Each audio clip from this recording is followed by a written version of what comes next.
আরে বাংলার ভাইরা, বাংলাদেশের রক্তাক্ত ভাইদের প্রতি শ্রদ্ধা রেখে তার প্রতিবাদ জানাতে আমরা আজ লাল কাপড় অনেক খোঁজাখুঁজি করেছি, কিন্তু না পেয়ে শেষ পর্যন্ত লাল গেঞ্জি কিনে নিয়ে আসছি। আজকে এটা কেটে আপনাদের সাথে সামিল হচ্ছে আমরা প্রবাস থেকে। এছাড়া আসলে আমাদের আর কিচ্ছু করার নেই।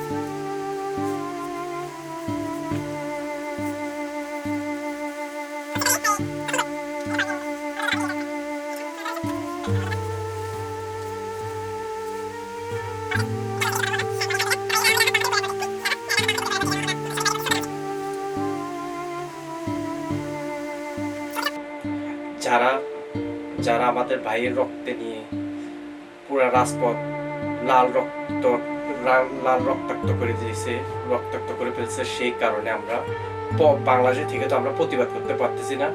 সেজন্য প্রবাসে কিছু কিছু না পারলেও একটু প্রতিবাদের জন্য সবার জন্য দোয়া করি, এবং কি একটা প্রতিবাদের একটা অংশ হিসাবে আমি চোখে লাল কাপড় পরলাম।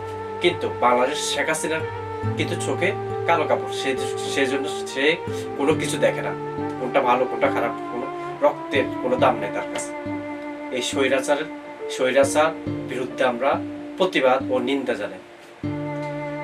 আমিও তার সঙ্গে একমত হয়েছি, কারণ আমরা সেই খুনি বাহিনীদেরকে দেখেছি আমাদের তাজা প্রাণ যেতে সেই 2024 সালে তার সাথে অংশগ্রহণ করতে আজ লাল কাপড় চোখে বেঁধে এই একাত্মতা পোষণ করছি।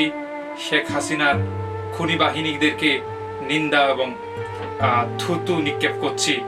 আপনিও আমাদের মতো অংশগ্রহণ করুন লাল কাপড় বেঁধে, ফেসবুকে স্ট্যাটাস দিয়ে।